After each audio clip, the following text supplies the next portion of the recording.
Alors, je me suis interrogé sur ce qu'on pourrait appeler les différents régimes visuels, pour employer un terme en phase avec les ambitions de ce colloque, qui sont employés pour représenter une problématique, un problème très, très criant et contemporain, c'est-à-dire la crise migratoire. Donc, j'ai essayé d'observer quels étaient les traitements visuels employés. J'en ai identifié trois distincts. C'est un choix personnel, mais qui me semble refléter peut-être ou dresser trois types de topographie visuelle différents de l'exode de masse.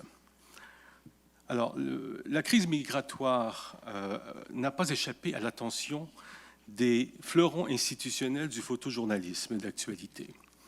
World Press Photo, Pulitzer, Pictures of the Year, National Press Photographers Association, tous les concours de photojournalisme auront en 2016 porté au sommet de leur palmarès des images de cet exode. En effet, plusieurs photojournalistes de renom ont vu en la crise migratoire un sujet de choix, un sujet favorisant la mise en exergue de certaines valeurs canoniques du photojournalisme: probité éthique du photographe, humanisme du sujet, forte teneur événementielle des images. La détresse humaine, l'empathie du photographe, son intrépidité, la dimension iconique des images, leur pouvoir d'allégorisation, on en a vu quelques exemples tout à l'heure avec la présentation de Kelly Mary, telles sont en effet les vertus cardinales du photoreportage d'actualité que les grands événements de l'année ont permis de souligner. La crise migratoire aura visiblement fourni un sujet propice à l'expression de ces idéaux photojournalistiques. C'est du moins ce que les instances de légitimation du domaine nous invitent à penser en octroyant des prix et des honneurs aux images des auteurs, des images consacrées à ce sujet. Certaines des photographies couronnées au cours de la dernière année sont à cet égard particulièrement démonstratives. Ainsi, par exemple, de celle-ci, prise par Warren Richardson, montrant un père confiant son enfant à des mains salvatrices à travers une ouverture pratiquée dans des fils barbelés. La scène se déroule à la frontière entre la Serbie et la Hongrie, dans la nuit du 28 août 2015. Le gouvernement hongrois vient de monter à la hâte un mur de barbelés visant à empêcher un groupe de réfugiés syriens, irakiens et afghans de pénétrer en territoire européen. Il est 3 heures du matin. Cela fait plus de 5 heures que le photographe et les réfugiés jouent au chat et à la souris avec les forces de l'ordre hongroises. La photographie est prise sans autre éclairage que celui de la Lune. Impossible, je cite le photographe, d'utiliser un flash car la police était en train de les chercher et je les aurais trahis. Cette photographie est donc une prouesse technique, photographiée sans éclairage adéquat, autant que la marque d'une sympathie politique, ne pas trahir. Une photographie floue, charbonneuse, qui aura pu, en d'autres circonstances, paraître ratée sur le plan technique, se trouve dès lors à braquer le projecteur sur le sens éthique du photographe, dont la discrétion aura protégé la nécessaire clandestinité des migrants. Hope for a New Life, titre de l'image, est par ailleurs une image hautement symbolique dont l'intelligibilité repose sur une série d'éléments contrapuntiques. La fragilité de l'enfant et le tranchant des rasoirs, le flou actentiel, qui est donc le père, l'homme dont on voit le visage, celui demeuré dans la pénombre, et dans quel sens l'action se poursuit-elle? Vers ici, vers là-bas? Telle est l'ambivalence, mais surtout la puissance de cette image où l'enfant, endormi sur la ligne de partage des États, est l'enjeu d'un geste d'entraide. C'est vraisemblablement pour l'ensemble de ces raisons,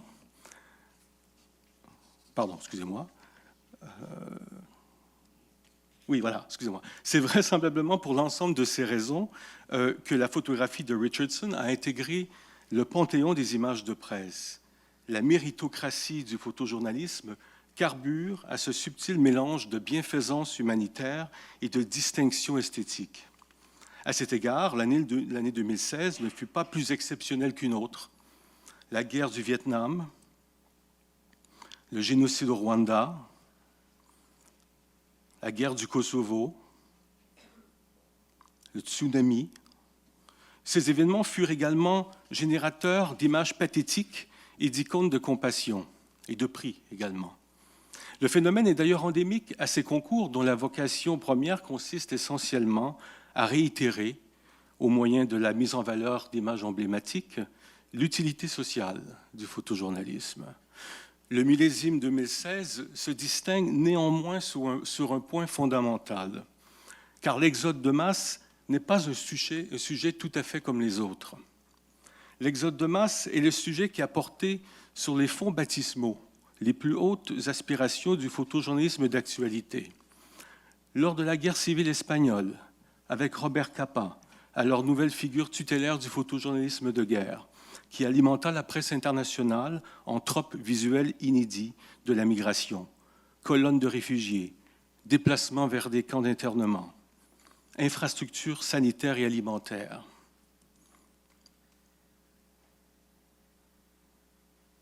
Lors de la Grande Dépression et du Dust Bowl, avec Dorothy Lange, chef de file de la photographie sociale américaine, qui publie en 1939 avec Paul Tiller An American Exodus, un ouvrage documentant le déplacement de 300 000 Américains vers la côte ouest.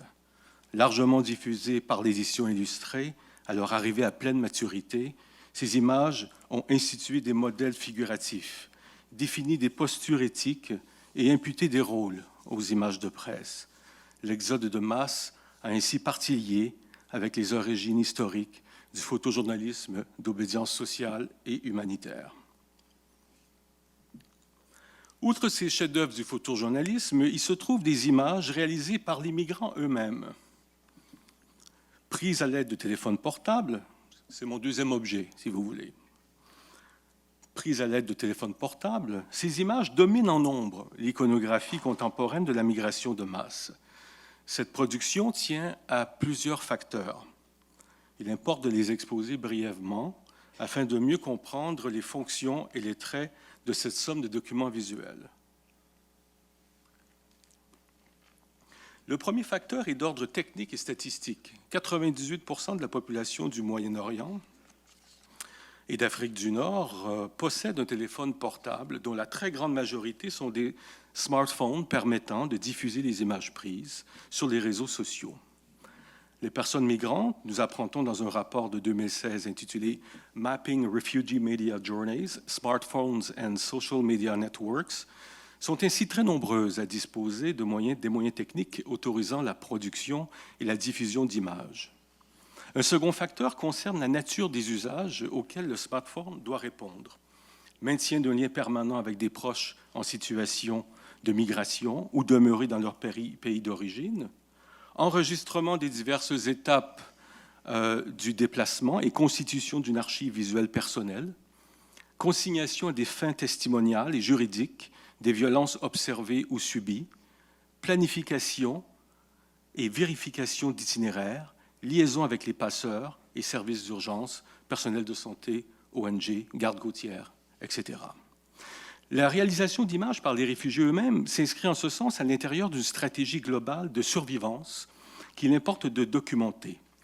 Représentation photographique et vidéographique des principales étapes de la migration, embarquement, arrivée à destination, passage à la frontière, conditions d'hébergement, mais plus encore peut-être la représentation de soi. D'où le nombre non négligeable de selfies produits en ces occasions, parfaite attestation visuelle et personnelle de cette survivance. L'autoreprésentation s'est d'ailleurs imposée comme une topique visuelle forte des iconographies de la migration, entre autres à cause de l'attention médiatique que semblable geste a pu susciter. Plusieurs agences de presse ont en effet diffusé des images montrant des hommes et des femmes se prendre ainsi en photo, c'est-à-dire dans des attitudes conformes aux pratiques sociales de la photographie numérique. Cette représentation normalisée de la figure du migrant comporte cependant quelques pièges, dont celui consistant à croire que la technologie représenterait une solution à la crise migratoire. Cette image de John Stanmeyer, lauréate en 2014 du WordPress, où l'on voit des migrants africains tenter de capter un signal depuis les côtes de Djibouti City, pondère toutefois cette vision techno-optimiste de l'itinérance en rappelant que la couverture réseau constitue une ressource de première nécessité. En effet, sur l'échelle des priorités, la possession d'un téléphone portable en bon état de marche supplante l'approvisionnement en nourriture et la recherche d'hébergement. C'est dire toute l'importance que revêt semblable objet en situation d'itinérance. L'appareil de prédilection, un Samsung, car celui-ci permet le remplacement des batteries déchargées, ce que ne permet pas l'iPhone. La recherche de sources de connexion Wi-Fi, de points de vente de cartes SIM au gré des changements d'indicatifs ou de postes de recharge des appareils participe également de la logistique de la migration. Le Haut Commissariat des Nations Unies pour les réfugiés a pris acte de ce fait en distribuant aux réfugiés syriens en Jordanie 33 000 cartes SIM et 85 000 lanternes solaires permettant la recharge des appareils portables. Il importe aux migrants de posséder ce que les auteurs de ce rapport appellent un capital réseau, à savoir un bouquet de ressources technologiques nécessaires à la communication entre personnes, à la planification des itinéraires et à la protection des populations. L'automne dernier, la BBC a diffusé un documentaire en 3 épisodes mettant en relief la valeur exemplaire de ce capital réseau et le rôle instrumental joué par les technologies portables dans le processus de migration. Exodus, Our Journey to Europe est un film réalisé en partie à partir d'images produites par les migrants eux-mêmes. Une double ambition préside à la réalisation de ce documentaire produit par James Blumel et Itab Azam. D'une part, reconnaître aux migrants une autorité octoriale et une légitimité testimoniale en leur confiant le soin de représenter eux-mêmes la réalité de l'Exode. D'autre part, obtenir des images inédites, prises au plus près des événements et réalisées dans des conditions excluant par principe la présence de photojournalistes professionnels, du moins pour ce qui concerne les scènes filmées dans les embarcations de fortune. La première ambition procède d'une éthique de la représentation fondée sur la reconnaissance d'une légitimité de point de vue et d'une authenticité de regard. La seconde témoigne de l'insatiable appétit des médias de masse pour les images exclusives et plus encore pour les clichés amateurs, cette forme de photo-vérité, sorte d'art brut du photojournalisme. Je ne suis pas du tout certain que ces deux ambitions cohabitent sans heurts. Dans ce documentaire, cette ambiguïté se traduit par une indistinction volontaire des sources visuelles employées. Sur le plan esthétique, il est difficile, voire impossible, de distinguer les images vidéo réalisées par les migrants de celles produites par la réalisation. Cette ambiguïté est intéressante à plus d'un titre. En premier lieu, elle invalide d'emblée toute velléité de recherche de singularité esthétique. Les images des migrants ne sont ni mieux ni moins bien réalisées que celles de la production. On a visiblement renoncé à inscrire ces images dans une axiologie particulière, rejetant du même coup la hiérarchie des valeurs, sous-tendant l'attribution des prix photojournalistiques.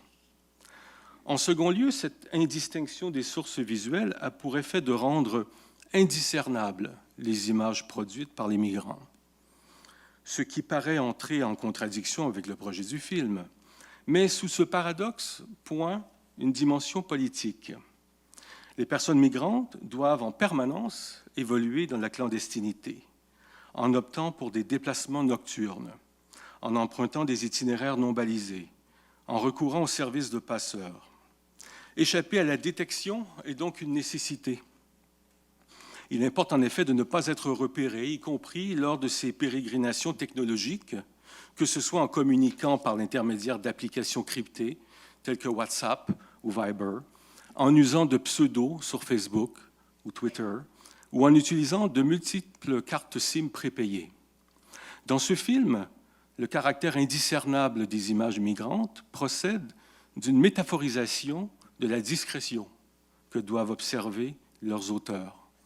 Les images y sont bien présentes, mais de manière clandestine, non pas en tant qu'elles seraient illégales, mais secrètes.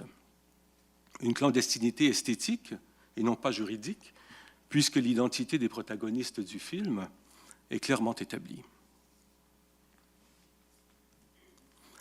Troisième objet, troisième topographie possible. En 2014, le photographe Richard Mose et le réalisateur Trevor Twitton eurent la possibilité d'assister au déroulement d'opérations militaires nocturnes menées dans la ville syrienne de Dabik, située à une dizaine de kilomètres de la frontière avec la Turquie. Installés sur une colline, les deux artistes ont pu observer, par le truchement d'une caméra thermique capable de restituer la moindre source de chaleur à plus de 30 kilomètres, l'ensemble des actions. Le tracé des missiles lancés contre des positions ennemies, les incendies provoqués par les bombes, et même le mouvement des troupes de Daesh fuyant les attaques. Autant d'actions peu visibles la nuit, voire imperceptibles, mais auxquelles l'instrument militaire conférait une luminescence inédite. Cette expérience est au fondement de l'œuvre Incoming, une installation vidéo multi-écran de 52 minutes, actuellement présentée au Barbican Center à Londres. Pour la réalisation de cette œuvre, Mose a utilisé cette même technologie militaire prohibée, mais il l'a braquée en direction de tout autre sujet, les déplacements de populations de migrants, les opérations de sauvetage en mer, des groupes de personnes en situation d'attente ou des individus accomplissant des gestes coutumiers, prières, manipulation d'un portable. Je vous montre un court extrait de la vidéo.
Dans cette œuvre, les réfugiés ne sont pas visibles, ne sont pas tant visibles que thermodétectables, au même titre que le véhicule qui les transporte, les vêtements qui les couvrent ou l'eau qui les engloutit.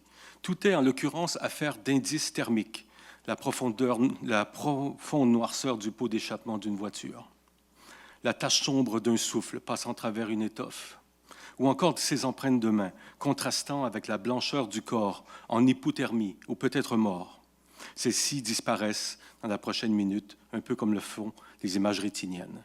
Incoming dresse une surprenante cartographie thermique de l'exode de masse, au moyen d'une technique d'abord conçue pour détecter, traquer, cibler. Quoi penser de ce renversement des valeurs, des usages, sachant que les emplois militaires et civils de la thermographie sont subordonnés à des visées sécuritaires? Opérationnels de nuit comme de jour, capables de flairer une source de chaleur à travers la fumée, la brume ou la poussière, les caméras thermiques sont de redoutables instruments de détection et de mort. Au moment même où Mauss conçoit son œuvre, celles-ci sont utilisées par la police slovène pour suivre les mouvements nocturnes de population ou par les autorités municipales de Slough, en Angleterre, dans le but de débusquer les sites d'hébergement illégaux. L'industrie civile de la surveillance vante les mérites de cette technologie pour la répression du crime et de la délinquance en insistant sur la visibilité augmentée que procure ce dispositif, tout en mettant en garde la population contre les usages délictueux de celle-ci, donnant pour exemple cette lecture de résidus thermiques laissés sur les touches d'un clavier d'un distributeur de billets ATM. Ainsi que le signale un représentant de l'industrie, le recours à la surveillance thermographique permet d'assurer une couverture en tout temps des faits et des situations, accomplissant ainsi le fantasme d'une visibilité permanente et panoptique du monde. Une visibilité dont le privilège est essentiellement réservé aux autorités policières, aux sociétés privées et aux États. C'est-à-dire que pour la réalisation de Incoming, Mauss a recours à une technologie reposant sur le principe d'une visibilité inéquitable où les uns, les autorités et en l'occurrence l'artiste, voient tout sans jamais être vus, tandis que les autres, les fugitifs et en l'occurrence les réfugiés, sont privés de la vue de ceux qui les regardent. Qu'advient-il de cette iniquité principielle dans l'œuvre de Richard Mauss? Est-elle inversée, ou du moins modulée, de telle sorte que les attributs de cette technologie militaire bénéficient de quelque manière que ce soit à ceux et à celles qu'elle met en lumière? Le réemploi artistique des dispositifs militaires est-il, en la circonstance, critique ou constitue-t-il une riposte esthétique à la violence de ces usages communs? Le regard assisté que porte Mauss sur les réfugiés n'a pas pour objectif de débusquer des existences clandestines. La chaleur de leur corps n'est jamais ici une trahison de leur présence. L'œuvre de Mauss va au-delà de la simple détection thermique, ainsi qu'en témoigne le rendu esthétique des images qui visiblement excède toute ambition purement dénotative et probatoire. Laiteuses et irisées, celle-ci gomme les physionomies et les spécificités ethniques, inverse les valeurs, métallise les corps et les choses, faisant ainsi basculer le référent dans un autre monde, un monde de spectres. Cette déréalisation du monde est d'ailleurs accentuée par une bande-son électro non narrative, tandis que le léger ralenti des séquences situe l'action dans une temporalité distincte de la nôtre. Tels des fantômes, les sujets semblent évoluer dans un espace liminaire, un temps indéterminé, en rupture nette avec l'actualité, peu apte au demeurant à produire des images politiquement et affectivement opératoires. En faisant ici défiler des images spectrales, Incoming conçoit la représentation contemporaine du réfugié comme une hantise, c'est-à-dire une préoccupation constante, affranchie des contingences de l'actualité, non pas uniquement une figure de la survivance, mais également de la revenance. Or, comme chacun le sait, les spectres nous observent sans que nous le sachions. Les réfugiés nous regardent. Voilà ce que l'œuvre de Mauss nous dit, inversant ici les attributs de la surveillance thermique. Quelle topographie de l'exode de masse ces trois modes de production visuelle établissent-ils? Photojournalistique, amateur et, pour dire rapidement, artistique. Ainsi que je viens de le décrire, l'œuvre de Mauss présente une cartographie thermique de la migration qu'il importe cependant de distinguer des systèmes de détection apparentés. À la différence des applications sécuritaires de ce dispositif, où les réfugiés sont réduits à des cibles caloriques isolées, Incoming fusionne l'ensemble des sources de chaleur en une représentation thermodynamique intégrée. Les corps, aussi bien que les objets, participeraient ainsi d'une émanation générale du monde, un peu à l'image de la théorie de Frank Mesmer, voulant que des fluides universels et magnétiques traversent sans distinction l'ensemble des corps animés et inanimés. L'œuvre de Mauss serait à ce titre extralucide et la topographie qui en résulterait ne serait pas thermique, mais fluidique, pour emprunter au vocabulaire ésotérique du XVIIIe siècle. La topographie de la migration qui se dégage des images de presse, primées par les concours de photojournalisme, est plus prosaïque. Les filiations iconographiques et la reprise de certains tropes visuels canonisés par l'histoire, la prédilection des concours pour des clichés exaltant les valeurs cardinales de la profession, la sociabilité bien particulière de l'aristocratie du photojournalisme, avec ses cérémonies, ses remises de prix et ses hommages aux grandes figures tutélaires, tout cela circonscrit une aire de circulation interne au domaine et demeure très éloigné des itinéraires empruntés par les migrants. Je ne juge pas les photographes, dont plusieurs prennent de véritables risques, jusqu'à parfois mettre leur vie en péril, ni même la sincérité de leurs intentions. Je m'interroge simplement sur la force de conviction de leurs images qui, pour être visibles, c'est-à-dire choisies et diffusées, doivent convoquer d'autres images selon un exercice d'intericonicité parfois un peu confiné. La proposition de la BBC ne suscite pas du tout les mêmes remarques, pour la principale raison que celle-ci prend le parti d'une éthique de l'authenticité fondée sur le double bénéfice de l'amateurisme et de l'expérience avérée des réfugiés. Qui douterait de la valeur testimoniale de ces images, dont les formes autant que les sujets sont indexés au vécu des réfugiés? L'authenticité de ces images fait d'ailleurs si peu de doute que la production de la BBC en a singé les esthétiques, les érigeant ainsi en modèle de l'attestation visuelle. La valeur probatoire des images de la migration tient également au fait qu'elles représentent des traces jalonnant ce que j'appellerais les sillons numériques de la migration. Leur mise en circulation sur les réseaux laisse en effet des traces, des empreintes que les outils de l'inforensique, aussi appelés informatique légale ou encore criminalistique informatique, peuvent relever comme autant de preuves numériques à charge ou à décharge.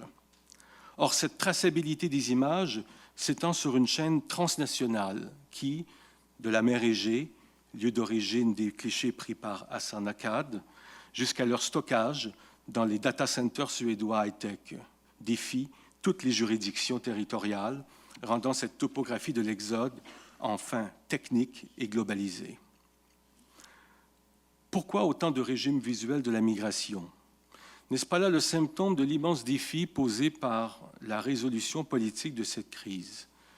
Face à cette impasse humanitaire, on produit des images, beaucoup d'images, comme si l'on espérait, au moyen de celles-ci, rendre la tragédie enfin audible. J'ignore en vérité si l'un ou l'autre des vocabulaires empruntés, si l'une ou l'autre des topographies esquissées s'avère plus opérante au plan de la réceptivité sociale. Comment d'ailleurs s'en assurer? Ce que je constate néanmoins, c'est la multitude des ordres représentatifs impliqués, photojournalistiques, amateurs et artistiques, dans le traitement visuel du problème. La question demeure cependant de savoir si nous assistons à la formation d'un front commun figuratif ou à une simple balkanisation des visualités. Je vous remercie.